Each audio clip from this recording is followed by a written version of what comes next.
Constitution Hill is a weak link, in my opinion. I wouldn't back that anyway. I'll tell you what I have here. Just open up here. I can tell you what I back. Now, this is the book of dreams, everybody. I suppose if you had to pick one to save your life, I think I'd nearly go with the myself.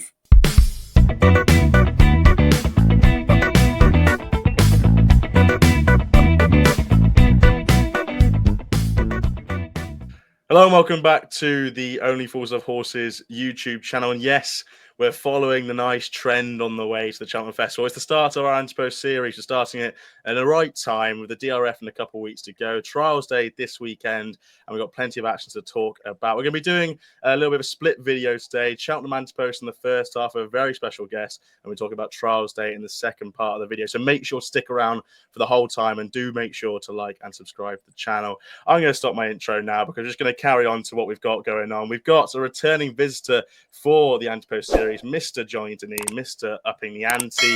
Johnny, how are you? How's things? How's the last couple of weeks in the run-up to Cheltenham treating you? Yeah, good, Ash. Yeah, very good.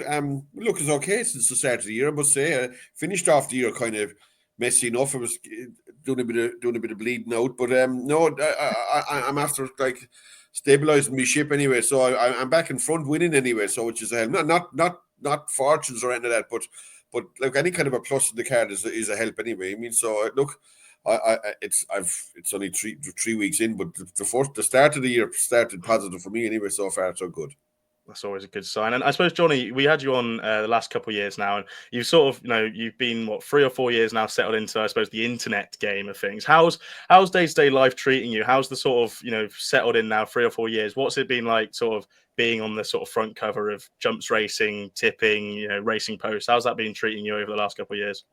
Yeah, sure. It didn't make any difference to my life, really. It genuinely don't. I mean, the tipping comes like on because I have to probably look at horses, which I was going to be doing anyway. Look at horses, so I did tip like to the public, you know what I mean, that kind of thing. After that, and the up the ante thing just is 1 day a week for me. Really, it just gets me out of the house and gets you away from the computer screens and that sort of stuff. It's a break, and it's early in the week when it's even though it's a Tuesday. It's nearly always a quiet day for horse racing. No, I watch racing every day of the week. I watched share of it today. No, I missed a few races. Tuesday's about the only day that I'll actually miss a few races. I nearly see most races most days. I would say. No, I could miss a couple of races on Tuesday, but I'll still won't miss the races I want to see at the same time. You know what I mean? But like it's not the world's worst day to be doing something outside of what you normally do. And look, it gets me, as I said, it gets me like when you get into this kind of a lifestyle, you don't get out to meet people a lot either. You know what I mean? So it's nice to meet the human race every now and then at the same time, and like not being deciding you're confined to your room all the time. So look, it's a break from what I normally do, and I kind of enjoy it at the same time. Yeah. Apart from the 5 a.m. wake-ups, I suppose. Yeah, like you get used to that too, because I'd be in bed early, so like I could still get 7 hours sleep, so it's not the end of the world. You know what I mean? Yeah, that's all right. That, and I suppose this is an Ante-post series we're going to be doing. We've had you on the last couple of years. How much Ante-post betting yourself would you do for Cheltenham? Used to do a lot of it. Used to do a lot of it. No, I used to could have a lot of horses back years. Then it started. I found the value starting to dissipate a small bit. It was harder and harder to get. Like, first of all, you couldn't get much on, and the second thing, the prices weren't as good as you'd really want to be taking part in. I still do a bit of it now. I have a share of horses back this year actually, but no, Ante-post to me, even if you don't back a winner, if you get a horse into a good position, not that I'd be trading out of it, but like if I'm on a horse at 10 to 1, it goes off 2 to 1. No, I don't ever trade or anything. I could be bothered trading, but it saves me backing them on the day if they're beat. You know what I mean? It's like free bets. If you back the horse in, say, November for March, and you've a few quid on it at 10 to 1, that's written off as far as I'm concerned. Anything after that's a bonus if it does happen to click. So if you have 10 bets, just say Ante-post, and 4 or 5 are still alive by the time you get to the festival, and it saves you backing them on the day, and the bets are already paid on. It's almost like having free bets going to Cheltenham. I have it in my own head, even though they're not actually technically free. They are, as far as I'm concerned, because the money's gone months and months ago. So if they do win, not alone do they win, if they do happen to win, I get my stake back as well, which I have written off as such. You know what I mean? So I could walk into Cheltenham with with say 5 or 6 of them still alive, but they won't actually cost me anything in my own head, if you don't understand. If one of them gets beat and I'm on an Ante-post, I don't even have it down as a loser, because I have it down as I take them off when I have the bets early on. So if I had an Ante-post bet today, which I did, I wrote it down as a loser on today and included in my figures for gambling on the day. So basically, it works for me in my own little bit of psychology, or whatever you like to call it, that I will go into Cheltenham and hopefully I'll have 5 or 6 free bets walking in the gate Tuesday. Well, even though they're not free, but they are in my own head. But so that's kind of like the way I play them anyway. But and if one of them clicks, or 1 or 2 of them clicks, but even if it stops you from backing one, do you know what I mean? That you don't need to back it. If you're on that already, it's say 8-1 and it's now 11-4. You don't need to back it on today. It's not. They don't even have to win for to like, if you back, even though every horse you backed. Like, put it this way, if you was lucky enough to be on that horse in the Triumph Hurdle at 10-1, and like, if it's beat, like, it saves you having 10 times as much of them on the day to win the same amount. You know what I mean? You know, so even if it's beat and you back no horse, but it still wouldn't work out too bad, because it'll save you money by actually backing. That's the way I play it anyway. You know what I mean? So. That's it's a way to go about it. What's your nicest position that you're on at the moment, if you're on any nice positions? I'll tell you, I haven't matched many. I'll tell you what I have here. Just open up here. I can tell you what I back. Now, this is the book of dreams, everybody that's listening in. Everybody's going to be thinking, it's a red colour. I know what to do. It's a red colour. Here we go. Yeah. The red book. Yeah, I'm on brighter days ahead for the Mayor's Hurdle, and I don't fancy that to run at 11-1. Wow. I'm on Cade Doughty for the Supreme at 50-1. Nice. And I'm on it for the other race at 33-1. The Turners, yeah. Yeah. I'm on Dino Blue at 6-1 for the Mares. That's still the same price, so that's nothing special. I've something on Fact the File for the Ryanair Chase 6-1. I needed to run bad and get well beaten in the next meeting to have any chance of winning that. I'm on July Flower at 20-1. Nice.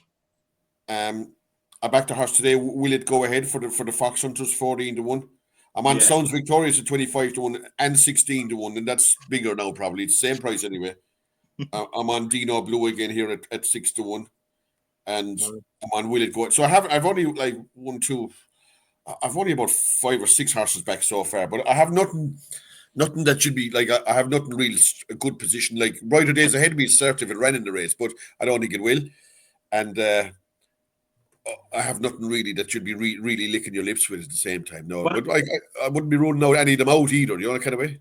What about this Lulamba that won at the weekend there, Johnny? Like, look, was you're going to get 33s, 25s, 10s, 4s before it even ran? Yeah. Now short, but like, I know you've got like some kind of link with Joe Donnelly there. Did you get any word, or? I should have backed it at 10-1. I didn't know about it until then. You know what I mean? And then I was actually going to back it, and then Dave Jennings put it up on the thing, and I didn't actually know he was going to put it up, to be honest, because it wasn't the horse that he'd normally put up. It had no form or nothing. You know what I mean? And then it seemed to shorten remarkably. Maybe not because of that, but somebody else got into it. And look, I should have been on it. I didn't know anything about it at 33-1 and 25-1. No, but I knew it was a smart horse when it was 10-1. All right, but I should have probably have something on it, but I didn't anyway. You know what I mean? And I've actually laid a horse Ante-post as well for that race. It's the only horse I laid for the whole for a whole of Cheltenham to a fella. Hello Neighbour 25-1. All right. Yeah, so I was in a hole with that. So I was kind of anxious that he'd this guy would be good, like Lulamba. So I didn't really need to back him as such, because I wanted something like to hold up the price for it, because I have to back Hello Neighbour at some stage. I didn't want him to be coming there like 2-1 favourite at the same time, which is extremely unlikely now with Lulamba in it. So I'll be able to get out of that bet for at a fine, pay a fine at probably 10-1 and get out of it. Do you know what I mean? That kind of way. But that was the kind of reason I didn't back Lulamba, because I actually wanted him to be as good as he is to maybe prevent Hello Neighbour from winning. What was, just quickly as well, what was the reason behind wanting to like lay that horse? Did you have a word for Hello Neighbour and you just want to take it on, or did you? No, it's just for to give me money to have on it, and I put it in my pocket. It's a good chance. Do you know what I mean? So, yeah. So I didn't. It was no reasoning behind it. It's just the fact it was 7 months from the race, 25-1, had never run over hurdles. I said, look, sure, Jesus Christ, surely something will beat that when the time comes. You know what I mean? So, but no, it has a chance, all right. It has some sort of a chance, but it'll do well to beat Lulamba all the same, though. I think it will now. I think any horse will do well to beat Lulamba, in my opinion. Did you like what he did on at Ascot on Saturday? Oh, I did, yeah, I did. I think because the horse that he beat is a good horse too. Yeah. I know he pulled and dragged and probably pulled up whatever little chance he had away by doing all that kind of stuff.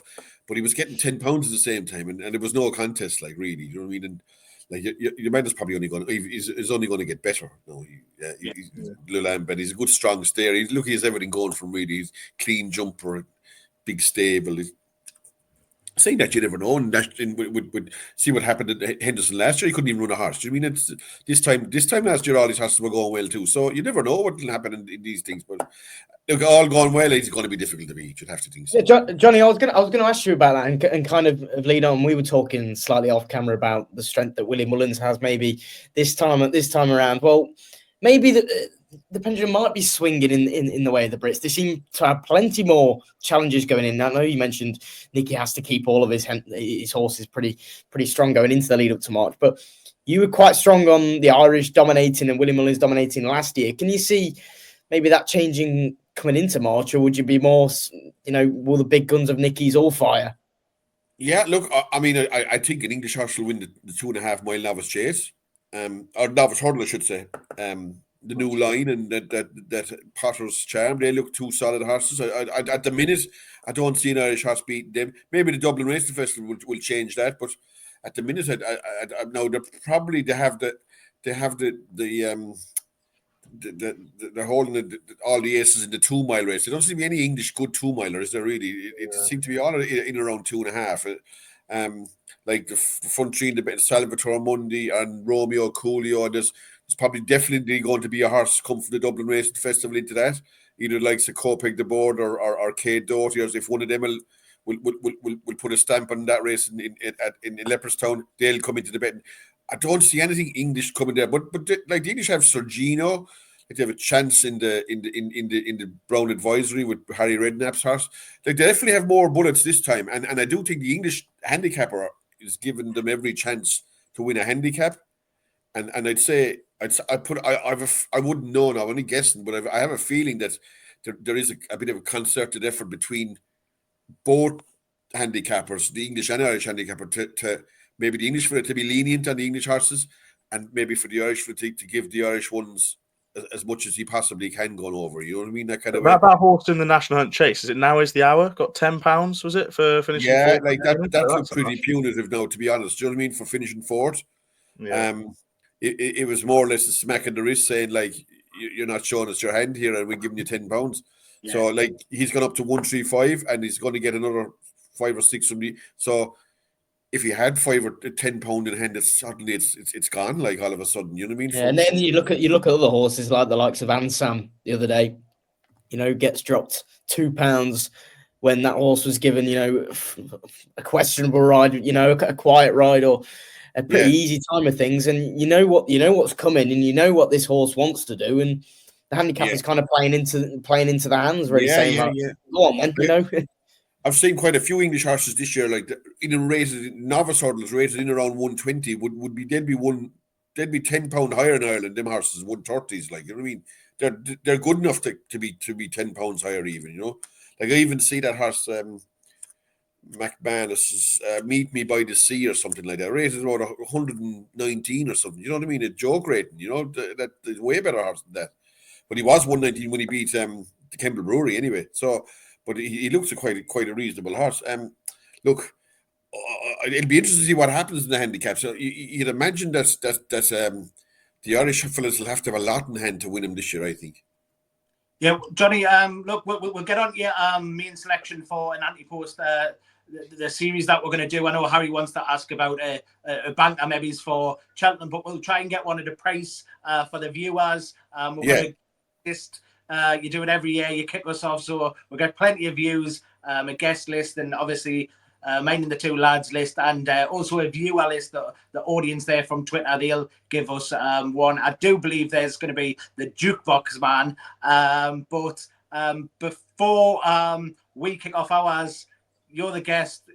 Crack away. What's your anti-post selection for the guest list? I'll tell you, I'll put it up because I actually backed it today. A horse in the Hunter's Chase. Jesus, what's his name now? A horse is called Will It Go Ahead? There it is. Yeah. Yeah, will it go ahead for the Fox Hunters Chase? Especially if the ground is good. Good ground is quite important for it.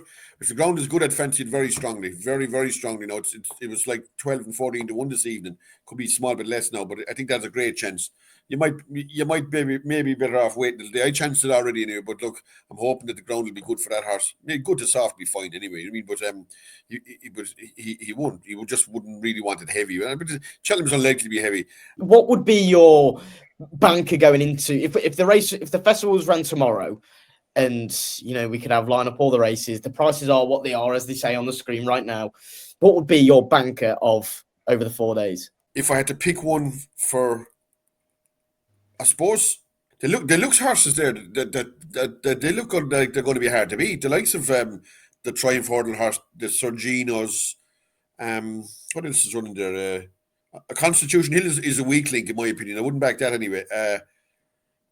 I suppose if you had to pick one to save your life, I think I'd nearly go with the Triumph Hurdle horse myself. Right. Interesting. Because is there any reason behind Constitution Hill not being the weak link? If he puts in a good performance against Lossiemouth again, would that sway you maybe saying he might be a play actually in March? Yeah, look, I have a feeling that's not going to run Lossiemouth the weekend. This is like I have a feeling it won't. I mean, I just have a feeling that they'll have one go off of Constitution Hill again, and that'll be it. I don't need to give them another look at her now. I'd say they'll have one more go off, or they've run against them already. Look, if Brighter Days Ahead runs and Lossiemouth run, I think the favourite's vulnerable, but you'd need the two of them running to be taking them on at the same time. Like I do think Lossiemouth has a chance of beating them, and I think Brighter Days Ahead has a good chance of beating them. But I think the two of them together, one of them forcing the pace and one of them maybe tracking him, he'll do well to beat the two of them in a race like that, because he'll have to go after the one in front and he'll bring the other one into the race. So he's going to have to beat. You're going to have to catch the one in front and then hold the one coming from behind him as well at the same time, maybe. So it's going to be a kind of a two-pronged thing. Whereas if he only has to hold one or maybe catch one, it's a different story. But if the two of them turn up in good shape anyway, I think that he'll get beaten. I have a feeling he will this time. Could you see there be like the case for Lossiemouth running this weekend? Could you see the angle behind running this weekend, see where they are against Constitution Hill, and then maybe look, if they get beat again by Constitution Hill, they drop into the mares with Lossiemouth? Do you see that as an angle that's maybe going through the head of Willie Mullins maybe? Yeah, look, you just wouldn't know what he'd be thinking of, but I know that the people that connected with the horse don't want to run in the mare's hurdle at all anyway. So like I'd imagine that it's champion hurdle all the way. Like I do think if she does go and she gets beaten 5-6 lengths, she's going to struggle in the champion hurdle then for sure. But the mare's hurdle is a no race at the same time, isn't it? Like, I mean, I think it's scandalous that even that Brighter Days Ahead is even being mentioned running in the mare's hurdle. Like it's 3-1. It's going to be a 3-1 second favourite for the champion hurdle. Like it's under 5-1, and you lose your money if she doesn't run. That's even on the Betfair there. So she's only going to be like 3-1. So it's scandalous that a 3-1 chance won't run in the champion hurdle. They'll go for a knob race that wasn't even there 10 years ago. You know what I mean? Yeah. No. But then the case is like with Fact to File, isn't it? As such, they've got that horse for the Gold Cup. Why did they drop back down to the Ryanair? Yeah, but I would say, Harry, that Fact to File will run in the Gold Cup if they give him any chance at all of beating the other yoke. You know what I mean? But if Fact to File goes, like, it'll all depend on what Fact to File does at Leopardstown with Gallop in the shop. If he puts up a reasonable run, can keep within 3 or 4 lengths, he'll run in the Gold Cup then for sure. He will, of course, because outside Fact to File, the rest of them are fucking ginnets, aren't they? Like, you know what I mean? They're, if outside the favourite, like the rest of them, you're into like Jerry Colombo's he's going straight there. Like, what a prep he's going to have. He's going straight to Cheltenham after blowing out in the Down Royal race. The rest of them are far off Hunter's Chase horses, are they? Like, really, you know what I mean? So like you can see why Factor File will Factor File will have to get well beaten, I would say, in the DRF not to run in the Gold Cup. I think if there's any chance that they'll probably have a go with it, but like there is a difference between not having this stamina and maybe not having the ability at the same time. Like Factor File has the ability to give your man a good race for sure. Whether he'll have the stamina is the thing, I'd say, more than anything else. And the 2-5 race would probably suit him that bit better. But I suppose it all comes down to what kind of a chance have you got in the Gold Cup. The Gold Cup is the blue ribbon at the same time, and I still think when it comes to it, he'll probably will run in the Gold Cup, even though I have backed him for the other one. Just we've got it on the screen there, Johnny. Will it go ahead 10-1 Hunter's Chase? Yeah. That's the best price. I'll check it. Just you put it up in the ante earlier. You think he's got a nice chance? I do. I think I originally I actually put up Angel's Dawn last week in it, because for that race, but. And he that was short because I didn't think it's a very deep race. Like if you've got It's on the Line and you had Angel's Dawn, I'd seen this horse run at Limerick at Christmas. I didn't think he was as good as he was, to be honest. Like he was awesome in Thurles. I know it was a bad race, but his jumping was insane. His jumping is exemplary, and good ground seemed to help him. I see what Jamie Codd put him up as well for this race, and he'd know more about them hunters than I would anyway. But he's a young horse as well, and I think this division is wide open for a young horse to come in and like beat these, because I do think like It's on the Line. Like he's very scruffy, all yoke. He'd be belting fences, he'd be off the bridle. And now, if he's there at the end of the race, he stays really strongly. Now, I know how he didn't win that race last year. He got beaten by that Cyanamony, but that is a million anyway. Cyanamony, I think, anyway. But I'd say an Irish horse will win. An Irish jockey's probably a help. And to me, this horse leapfrogged the Angel's Dawn as a runner. Rather, I'd rather really go ahead now than Angel's Dawn is, to be honest, for the Hunter's Chase. It's on the Line is still probably the yardstick to beat. Probably is the horse to beat. But I do think this horse is improving rapid, and he could be a big contender in the match. Just because you put up Angel's Dawn the week before, like, have you heard something about will it go ahead? No, I haven't. Like Angel's Dawn is 9 years of age, a mare, once probably soft ground, has a chance for sure. Has a chance. Like whereas this horse is more unexposed. Like Angel's Dawn is an open book, so it's on the line. This horse is only getting going in Hunter's Chases, you know, that kind of way. And it's coming from a good outfit too, and that. And but it's jumping. It's like, you know, these guys will be on about the lengths to take gain and the jumping wise going round and all this. This guy will gain 20 lengths going round off It's on the Line anyway. You know what I mean? He'll gain lengths at every fence, and It's on the Line could do anything in a fence. Like he'll probably get over it all right, but he's a good chance that he won't jump it clean all the same. Well, will it go ahead 10-1 for Hunter's Chase? We're going to go to our fancies then, gents. Open our book up. I'll go to Lee first of all. What do you fancy is your opening Cheltenham fancy? I just want to get in the book. Look, it's a competitive race every year, but the Wall Park is mine to kick things off for the attempts. I think the form of the qualifier, look, he's already there and qualified for the race. The form of that is working out so well. Second was Gowl Road, who was second to Lucky Place on New Year's Day. That was graded form. Gowl Road goes at the weekend as well. There was like horses like Edem for Lucinda Russell come out and won since. Algaspora, I think it's Gavin Cromwell's horse, was beaten 31 lengths, come out and bagged a big handicap there at Leopardstown at Christmas. What else is in there? Supreme Gift of Daly's. He's come out and won since. The form is working out very strongly for that qualifier race. Then, look, JP's bought the horse. Last time out, ran at Christmas in the Grade 1 behind Crambo. Stayed on really well. Very much an eye-catcher, I thought. They had to run in there. Look, they didn't want to bump the mark up. It has the option of the stairs. I do get that. But they've won it with Sire de Burlady before, off this mark, actually, of 152.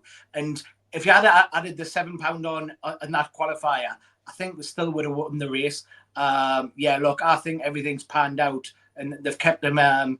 in that race to you know, just keep the mark away. And I think the Wall Park's got a solid chance. I think 10-1, fair enough. 6-1 in places, you can get 10s.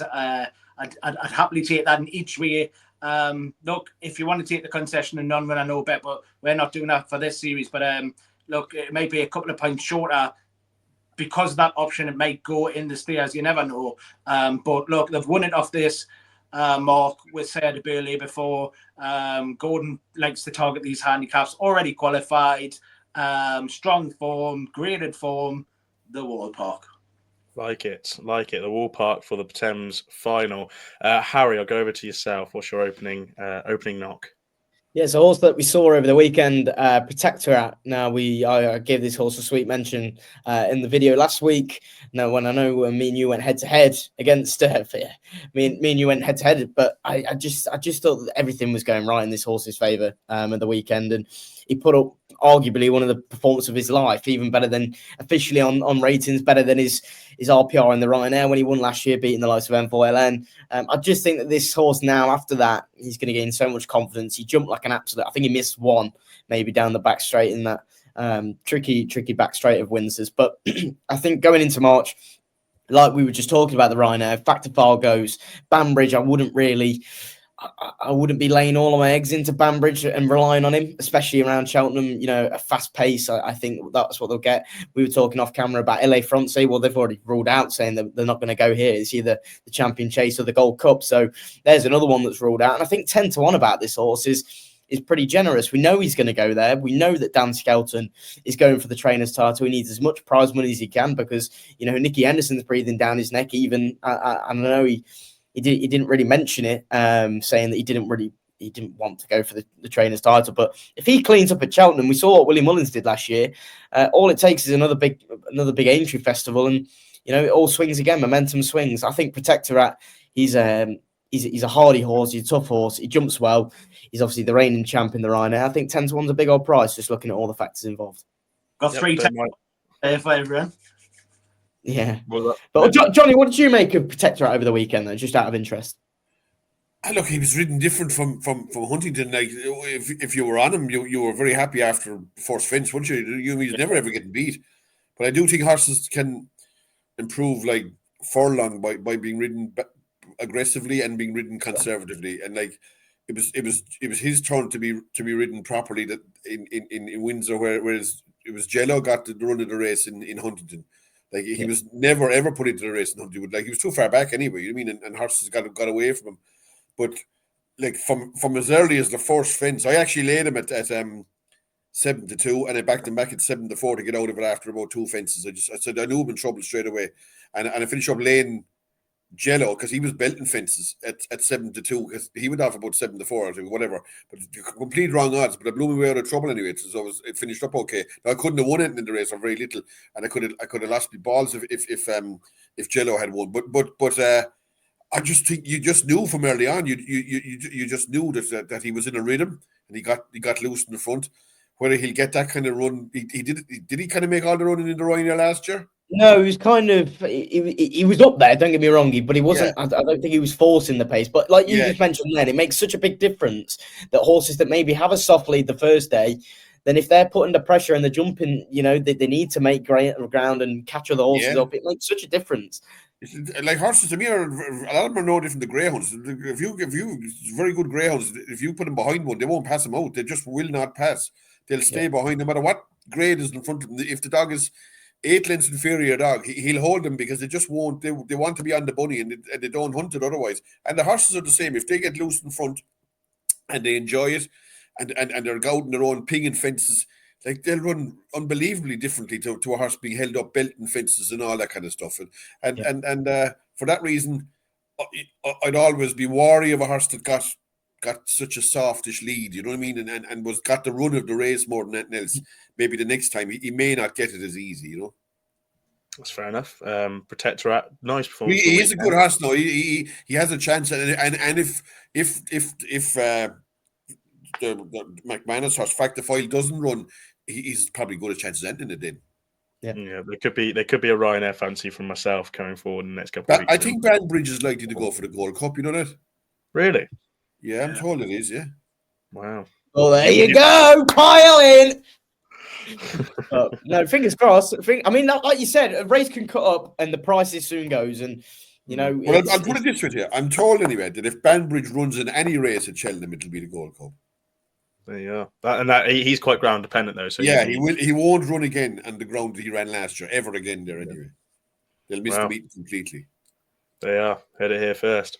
So Protectorate for Harry in the Ryanair. And for myself, my hand's slightly been forced to the fact that Willie Twiston-Davies has confirmed that Pozzecharm's going to run on the weekend, or at least what we've been told he's going to be running on the weekend. So I just want to get him in the book. So for myself, Pozzecharm at 7-1 for the Turners Novices Hurdle. Look, I've had a great ride with Pozzecharm this season. I can unequivocally say I've had a fun time following this horse. I was there at Worcester when he won on Hurdle's debut. I thought he was good that day. He then won at Cheltenham at the October meeting, beat him there 6. So who could be sort of like a little bit of a handicap horse going forward for Elliott. He's Thames qualified, or he's going to be running in a Thames qualifier. He's priced over a couple of races. He was finishing third in the Grade 2 last time out. He finished second in the Grade 3 the time before that. So there's graded form in the book for Minetta 6. So I'm not trying to say that's legendary form at the same time, but I thought he did quite nicely. He then absolutely kicked Valgrand out the way at the November meeting. I thought that was really, really impressive performance. And of what we saw of him in the form, Novices Hurdle at Aintree, I thought he was very good. I actually, when they went into the fog, I thought he's off the bridle here. And then you sort of came and see him out the fog, and he was well on top of the line, beating Miami Magic, is a very unexposed horse for Stuart Edmonds. The rest of the field are well beaten. Celtic Dino's not a bad horse, and he was beaten 11 lengths in fourth. Yeah, look, I just want him in the book. It is related to the fact he's running this weekend, because I could wake up on Monday morning or Sunday morning and see he's 4-1. I was potentially going to look at one at the Albert Bartlett, and me and Harry may be talking about this horse next week. Who knows? But I like the horse. He's been my one bet for the Ante-post in general for Cheltenham that I've had a really good go at. I'll get the trumpet out, and the fact I got 20-1 on him for the Turners currently, so I'm in a nice position as we speak. But I don't think 7-1's bad for him. He goes on most grounds. He'll go for this race. I'm certain he'll go for this race, and yeah. It's Potter's Charm for me at 7-1. Lee, we were mentioning the audience snap there. I believe I've got the tweet up that's going to be the audience snap. If you'll excuse me 2 seconds while I load on Twitter. It's from Craig Littlefair, I believe, the jukebox man, brackets Brown Advisory. I was going to put Let It Rain for the Mayor's Novice, but she's not priced up. So it looks like the audience snap for this season, the opening audience one, is going to be the jukebox man. That will be appearing on screen in my editing skills, hopefully in the edit suite. So we've got our 5 fancies. It's the Woolpark for Lee, Potter's Charm for myself. It's Protectorate for Harry. Johnny Dineen has gone for Will It Go Ahead and Hunter Chase, and the audience snap is the jukebox man in the Brown Advisory. And this is all for the Ante-post section. Johnny, just before we send you on your way, you looking at anything over the next couple of days that is of any interest to you?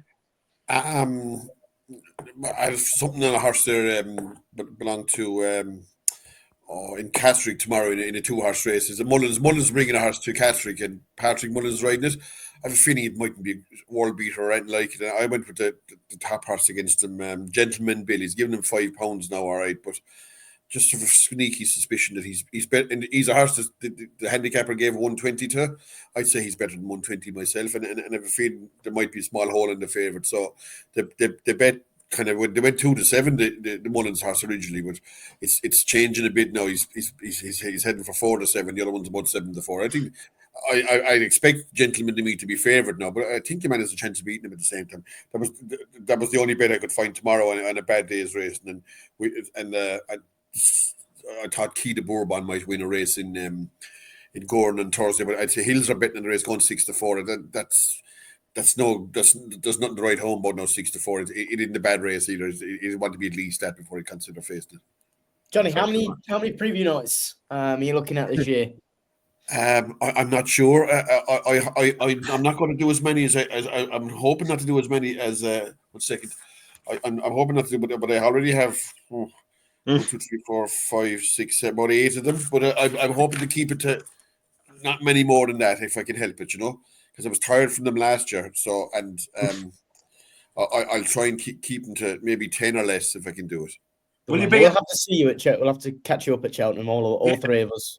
Yeah, I'll be there the first day for sure. Probably the second day, but I probably won't be. I'm going home Friday, but I probably won't go Thursday. I'll just go the first 2 days, I'd imagine. Good stuff. Fair enough. There you go. Busy season. Slow it down this year. Thank you very much, Johnny, for coming on. Really appreciate your time and your insight on Cheltenham. Wish you the best of luck. And gentlemen, we'll roll on to our Cheltenham Trials Day second half of the video. Yes, thank you very much to join Dineen for coming on. Episode 1, or sort of part 1 of our Cheltenham Ante-post series is well underway. There are some good fancies. As we promised at the start of the video, we're going to do a little bit of a preview of the Cheltenham Trials Day. Maybe not the biggest field size in the world, but we've still got some nice horses, notably Constitution Hill amongst others, and Lossiemouth potentially coming over. We'll talk a little bit about that. So we'll dive in, gents. We're going to keep this fairly snappy. It's 5 races, and there's lots of odds on and short price favourites. The Grade 2 JCB Triumph Trial Juvenile Hurdle, betting rolling on screen. We get to see East India Doc, his first run since winning in November at this meeting. Current second favourite for the Triumph Hurdle, 10-11. Sauvignon 4-1, the French recruit for Paul Nicholls. Stencil 6-1. Believe It and You Can for Alan King at 10s. The same price as Quantock Hills and Terra Firma, who are in the dead heat at the December meeting in a Triumph Trial. Risk It All at 12-1 and bigger the rest. Lee, is it East India Doc, or are you maybe looking elsewhere? Yeah, look, probably keep it simple with East India Doc, bolted up in the trail when last seen. Yeah, look, Terra Firma and Quantock Hills there. Look, they have a part to play in this, I would have said. But we don't know where we're at with Sauvignon and Stencil coming across from France. The Paul Nicholls yard, not in the best of form there for Sauvignon. But, like, look, I'd probably keep it simple with East India Doc, but I wouldn't. I might not even play the race as such. It's so wide open and so much potential in behind. Look, if you're going to play East India Doc for the Triumph, play him to win now and to win the Triumph and try and get the price up. But yeah, likely winner, the favourite. Yeah, Sauvignon's just very interesting. He went on the Coral Gold Cups gallops morning and gallops alongside Regent Stroll, but he's about 8 weeks off a run at that stage. Beat Sonny Bill last time out, who is now in training with Willie Mullins, was third to Hello Neighbour in a Grade 2 on stable debut. 3 runs over in France, over hurdles. I just wonder, I know he's got a rating of 138 and I might be on the high side, but I just wonder if he's maybe a Boodles type, if he runs nicely on the weekend and doesn't exactly win. He'd already be qualified for the Boodles with the amount of runs he's had. And I just, Paul Nicholls ran Lyari in the race last year. He's not afraid to run these horses, and they just do need time to acclimatise from France to Britain. So might be one for a Boodles potentially, depending on this weekend. Harry, yourself? I wouldn't really be diving into anything at this stage. We saw a very smart one at Ascot last weekend in the Lambert. Now, I think maybe probably sets the standard on maybe the form. Obviously, we film this on a Tuesday night, goes out on a Wednesday morning. We see Palladium, obviously the German Derby winner, that goes at Huntingdon on Thursday. It's an interesting division, but it's not one that I'd be smashing into one at the current prices. I just think East India Doc and what we've seen in this field should be taking the beating, but we don't know what the French traders are going to be doing, and it'd be an interesting spectacle more than anything else, I'd say, Ash. Yeah, I'd probably say East India Doc's the most likely winner here, and I actually wouldn't say it's a bad price for the Triumph. I know Lumber was nice, but short price of Lumber and you get 13-2 East India Doc. Wouldn't think it's a bad price at Triumph now. The Grade 2 Cotswold Chase, the race we're going to skip on to. There's 2 handicaps on Trials Day, and then it goes to 4 graded action to 4 graded race, I should say, to complete the card.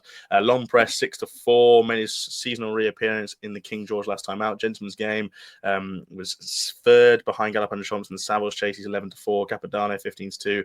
Chantry House 8-1. Garlaw 12s. He's entered in a couple of places. Stage Star the same price. Dashel Drash is in there at 16s, and Delta Work maybe handicap Mark Fishing for 25-1 and bigger the rest. I'll stick with you then, Harry. Have you got a stronger opinion in the Cotswold Chase?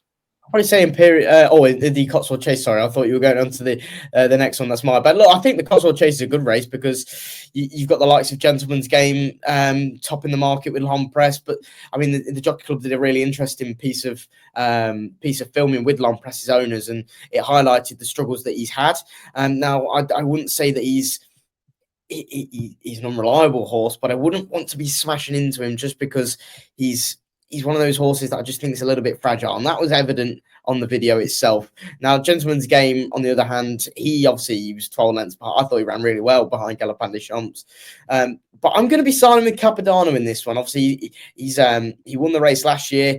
I thought he was really good last year as well because he was held up. He wasn't that quick at his fences, and then all of a sudden he kind of shot into the picture and away he went, really. And that was a race that was dominated by the others. We had the likes of Stay Away Faye, who was a big talking horse going into the race, the Real Whacker, and obviously your your love affair with that horse still goes on to this day. And Ahoy Senor, you know, it was a good race.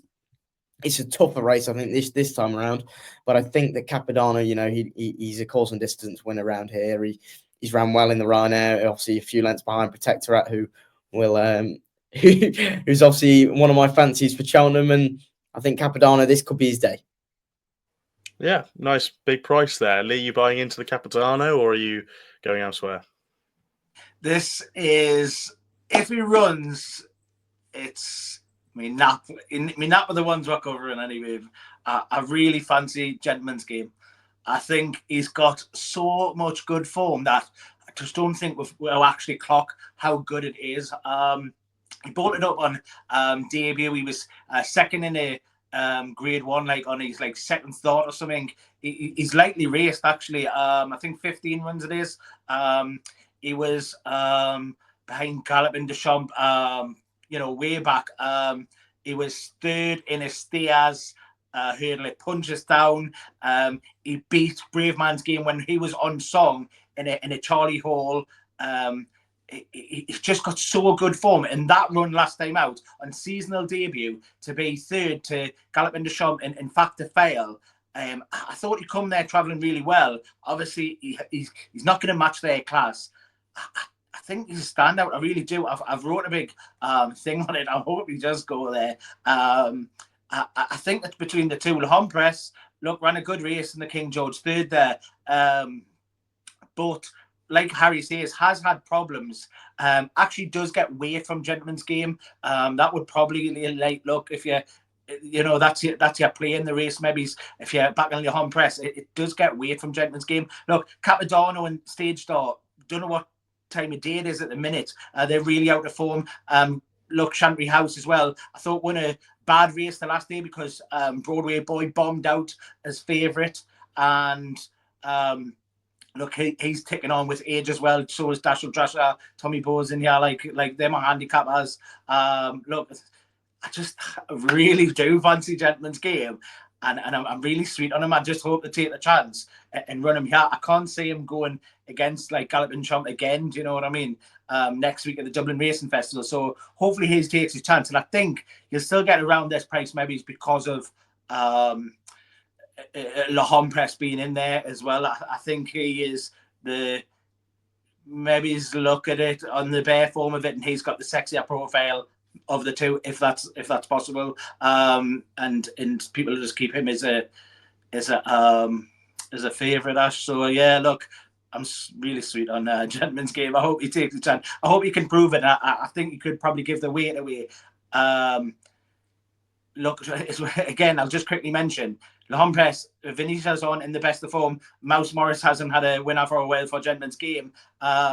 Stage Star for Paul Nichols, them are out of form. Like, take your chance, roll the dice against with these but the younger legs of Gentleman's Game for me. Just a quick one, Lee, on Gentleman's Game. Is he a horse that maybe we've, even though he is getting on, have we still not found the bottom of him? You know, he's rated 160, but I don't feel like he's put that by the Weatherby performance. We've not really gone, wow, like this is a proper. He's only a 9-year-old as well, like, whereas Le Press is a year older. There's Chantry House is 11. You know, like in the other two I mentioned are out of form. Dashel Drasher, he's 11, like getting on. And I think you know, we could just say that extra performance that we're seeing in the Charlie Hall when he beat Brave Man's Game as well. That was when he was like in a much better form. Yeah. Do you know what I mean? So.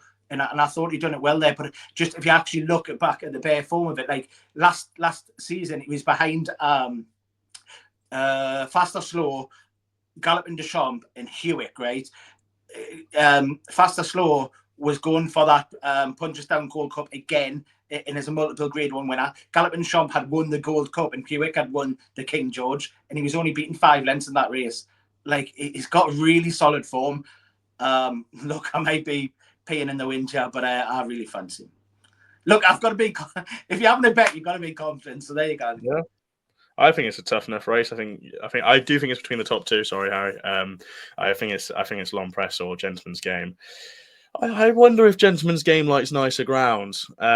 He's been pulled out on heavy ground before, and I know he beat Brave Man's Game on soft, and he won his beginner's chase on soft ground, but I'm not sure how many horses were. Like Iron Maximus was still an absolute nutcase at this time when he beat Iron Maximus that day. I just wonder if he's a better horse on nicer ground. And there's a bit of rain forecast around at Cheltenham at the back end of this week. If I was forced for one, and I might be stronger when I get to Friday and Saturday, I would side with Long Press. Just the £6, nice run last time out, returning to softer ground.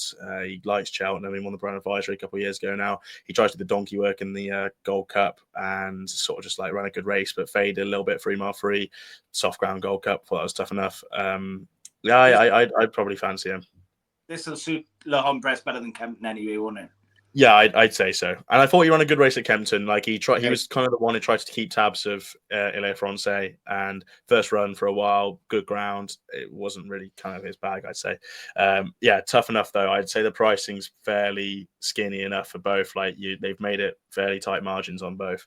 Anyway, we can save a bit of time here with the Grade 2 Unibet hurdle, unless we have a differing opinions. But Constitution Hills 1 to 4, very, very short. Lossy now 5 to 2. If she comes over, I'd see no reason why she won't come over.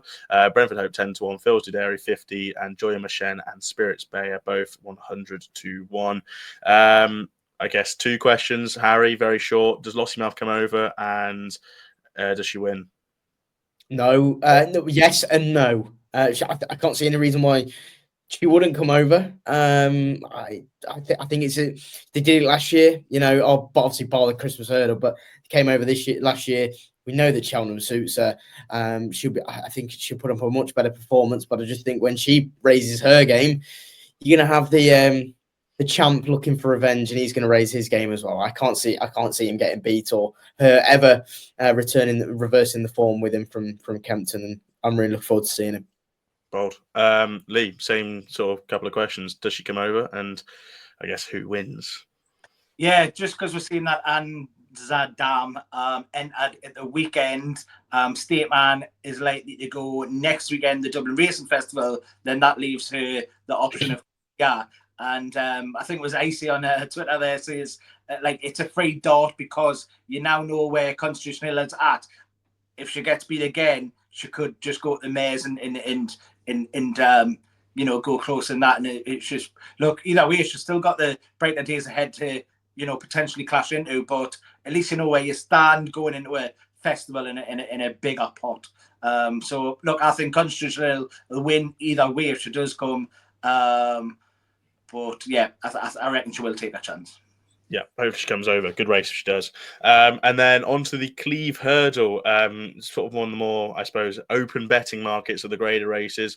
Crambo's 2 to 1. Strong Leader's just a shade bigger at 9 to 4. Gal Roads 6 to 1. Monmoral's 8 to 1. Buddy One is 10 to 1, but he's going to Goran Park for, is it the Lismullen hurdle on Thursday? Botox has 14s. Kerry Hill 16s. Galore, there's another entry for him, 20 to 1. Transmission 25s. And Lossiemouth at 33 to 1. Yes, you heard that correctly. Lee, Cleeve hurdle. What do you fancy in this? I'm one I am lukewarm. I can't kind of work it out. I don't look. Strong Leader was, practically pulled up the last day there behind Crambo. But I thought Crambo would just go fresh to Cheltenham. I know people like Crabbit, but I think he does go best fresh and when saved. And yeah, I didn't know if he'd come here or not. Fergal's he had a winner today as well, recording, and he's had a couple of winners. But yeah, look, I'm not really a fan of Crambo. I just have to admit, I just think that that long walk, that's his target kind of thing. And I don't know, I'm just not a fan of him. Simple as that. I am a fan of Strong Leader, but the last day would put you off. Garrel Road would have to step it up again. I thought ran a good race behind Lucky Place on New Year's Day there, but in the rest are out of form. Look, I cannot make head to tail of it in all truth.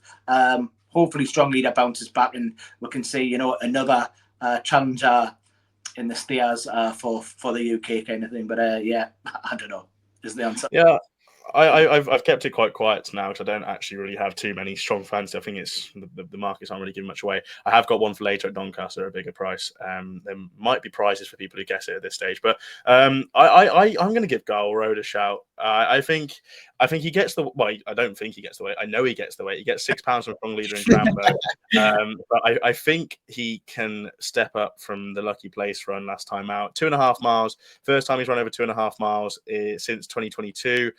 Where he ran over 2 mile free and beat Cobbler's Dream in a novice handicap chase at Ascot. He's been running over 3 miles. He's been running decent races over 3 miles. If you want to put a line through some Crambo form that he has alongside him, he was 4th in the Stayers handicap hurdle at Haydock in 2023 when Crambo finished 3rd, and there's £1 between them that day. I know he's been running mainly in handicaps. He ran the Thames final, but I thought they did really, really good tactics on him last time out to just pitch him out from the front and sort of catch me if you can. I thought he ran a really, really good race. He pinged most of his hurdles. He jumped really nicely. He's got some nice form from this season. Like I suppose the Wall Park form from the Thames qualifier at the start of the season. You take the Wall Park out of that, and he bolts up by 4 lengths, beating Zane Knights and Hardy Boy and Beacon Edge. He then went and finished second in the Dorian Quest. The Wall Park will beat the Thames, as I've just mentioned before. Yeah. Well, hasn't convinced me yet, but look, that he's done well so far. Look, he then ran into Dorian Quest at Cheltenham. Again, Dorian Quest was this absolutely God-given certainty at Cheltenham. Apparently, backed like he couldn't lose, won like he couldn't lose. Deep Cave was in 5th that day, who's since come out and ran a good race at Windsor. Z-Band was in 6th that day. He's since come out and won a beginner's chase in Ireland, or no, I'm thinking a different horse for the Gilligans. But I just think he's run really, really well so far. The back up to 3 miles will suit, and I have question marks about Crambo around Cheltenham. And strong leader had a real big question mark about him the last day. Gal Road gets the weight. And Twisters are in great form. I'm going to chance him at 6-1. Harry, there was a small nod when I mentioned this horse, so I can only assume that means you agree. Yeah, I think it's a big nod as well, Ash. I think actually lucky place. I mean, judging by the Stayers market for March, he's got he's the leading British Hope, and he came 3/4 of length, and actually he was running on up the line and close to the line. He was actually battling back. I thought he did the donkey work for all of them in that rail keel, and that was probably his undoing at the end in the final furlong or so. But I do think that Gal Road, like you mentioned, gets the weight. He's a hardy horse. You go back to the handicaps, he was carrying 12 stone on both of them, and then he's carrying 11 stone. Yes, he's getting £6 for a lucky place, but that's the best form on offer this year. I know what people are going to say about Strong Leader being this Grade 1 horse. Cheltenham's not his track, and Ollie Murphy's comments saying that depending on how he runs in this on Saturday will depend on whether he turns up to the Stales or not. That for me would be a slight negative going into Saturday. He's kind of thinking, well, maybe he's not the best there. Well, we know that Aintree is very good at, so that would be my worry. I can't. Crambo, like you said, Lee, he's a hardy horse. He's a lovely horse. You'd love to own him, but is he that one to go from that level at Ascot to this, and go on to bigger and better things? I just don't think he does. And I think Gal Road could turn out to be this. I think 6-1's huge. I think it's huge, and I just think that on Saturday he's going to have everything right for him. So yeah, I think it's a good price, Ash. Just a quick one. Can any of these actually challenge like a Diupu or anything? No, I wouldn't say so, but I would say Lucky Place could. No, that would be my genuine. That'd be, and that's the way that I'm going with this. Ash is like the fan club of Lucky Place, so I know he'll be on it anyway. The only thing I'd say, the only thing about Tiupu is I kind of want to take him on this season just with how the season's gone for him. Was he beaten by Lossiemouth on seasonal reappearance? I want to find a way to take him on, and I want something to show me. Maybe Lucky Place is the answer, but maybe Hidden Valley Lake if he wins the Lisbon hurdle. I think he's got a good chance. Anyway, rolling on, gents. We'll quickly do the Grade 2 AIS Novices hurdle. Got confirmation earlier from Willie Twiston Davis that Potter Charm is an intended runner. He's even money. Bill Joyce 3-1, Quebec 5s, Western Knight 8-1, Kingston Pride 10s, 6 Mile Bridge same price, weighed out. Very interesting horse of 14s. A couple of these have double entries, notably Bill Joyce and Western Knight for the Riverdonna at Doncaster. I'll open it up, and I think that this will be Potter's Charms toughest test to date. And if he wins this, he is very, very serious player in Cheltenham in March. And I really, I fancy him for the Turners currently at this stage. I think it'll be an easier test if Bill Joyce doesn't come here, because I think Bill Joyce is a nice horse and potentially a bit of an outsider for the Bartlett, but I'd fancy him on the weekend with the ground coming its way, with the course form, with everything. I'd fancy Potter's Charm. Lee, do you have any opposing views? Yeah, I did see lad put out on Twitter about like to change their mind, like the Seaslow are definitely going to straight to Cheltenham, and it is a bit annoying for, like, I don't know if it's annoying for punters, like, because you wouldn't have really backed into certain stuff, but I don't know. Well, yes, you would, because I thought he kept fresh, and I thought that was probably the best way to play it. Look, I think he'll win this, but I don't know. I don't know if it'll aid his chances for March or hinder, to be honest. I thought he should just be kept fresh. I thought that was a tough race that he's had to bag in the Formby to, make it a decisive win over the trip. It would have sharpened him up, I know that, but look, I think he'll win this, simple as. I don't mind him running, by the way. I just it is a long time from Boxing Day to March. You can sort of overtrain a horse at home, and then they get to the race course and they sort of overpeak slightly. I don't mind. I was a good one. Not now though. I don't know. I know they said they were going straight to Cheltenham, and then they're now coming here. I just quickly dropped Willie Justin Davis a message and said, "What's the reason?" He said he's in such great form at home. We just want to run him. Fair enough, kind of thing. I'd rather keep him on the go than try and overtrain him at home, try to get him fit at home, and then sort of boil over maybe at Cheltenham. Potter's Charm for me, Potter's Charm for Lee. Harry? I don't really have much of an opinion on the race. I think if Potter's Charm wants any chance in March, I think he's got to beat these. Yeah, like it. Right, anything else, gentlemen, before we wrap up? I have a couple, but I'll just open the floor. One of you, shout forward. None. No, I'm all good. All good for the time being. I'll go for me then. Look, I tried to find one for the Great Yorkshire Handicap at Doncaster. I found it really, really quite a difficult race to nail one down, because I haven't had any big price fancies apart from Gower Road so far for the weekend. I felt bad about that, so I wanted to find one at a slightly bigger price. Yes, Bow to Greatness is 25 to 1. I think there's a lot going for him compared to the field. I'm not doing this because I have a long affiliation with the horse. I'm not doing it just purely because of that. I think he's got a chance. Like, you look at the fields that's around it, I can make cases for why I can take him on. You go sort of top of the market. You got the Anthony Honeyball horse in there, Forward Plan. He's something like it's with the claim that he had on the day. He's £8 higher than his last winning mark, and he lets come off the pace massively. I don't know if he can be doing that with the weight he's got. The Changing Man is a big improver, but at the same time, he was really well handicapped last season. He's now sort of just fine. Tyson About, so anything like the ground. Charlie Barella's won last time out, so I'd be worried about him. Ferrero Bombu is a very inconsistent horse. I went for all of them. I went for absolutely all of them, and I came down to a couple. It was Earn River, who's a bit inconsistent, and Bow to Greatness. And I thought Bow to Greatness, 1-3-1. He gets enough 10-5. Ben Jones has already jocked up. Ben Pauling's got other runners at Doncaster on the weekend. Yeah, I like him. I think he's a massive price, to be honest. And hopefully he can start repaying back some of my large investment on this horse. Bow to Greatness, 25 to 1 in the Great Yorkshire Handicap Chase. That's all we got time for then. So episode 1 of the Cheltenham Festival Ante-post series done. Also Cheltenham Trials Day preview. We'll be back next week. Very similar format. But I don't know how we're going to be doing the video, because it's going to be hard to talk about Cheltenham and the Dublin Racing Festival in the time limit. But we'll try to find a way. Lee, who we've got on next week? We have Tanya Stevenson on next week. Tanya's going to come on and give her thoughts on Cheltenham and give her selection. So we've got like a list. I think the Twitter one that you'll be to put up, Ash. I do think it was Harry's nice horse, the Jukebox Man, who had the most likes. So that might go in the column. But look, the Twitter one will have them. So keep commenting your horse. They'll go in the Twitter list. Our horses will go in our list, and then the guest horses as well. So we've seen Johnny's there. His will be added on. Tanya's next week, and guest each week up into the festival. Yes, hopefully we can find some winners for Cheltenham. This only be very kind of us going forwards anyway. Thank you very much for watching. If you did enjoy, please do like and subscribe. As we said there, we'll be back next week and in the subsequent weeks leading up to Cheltenham Festival. Hopefully with Cheltenham preview in the sort of week before. We'll be back on Saturday, 10:30 a.m. for Saturday Live, Cheltenham Trials Day, hopefully with declarations and a bit more information to talk about. If you're having a play on any fancies, please do it responsibly, especially in the run up to Cheltenham. And we'll see you very, very soon.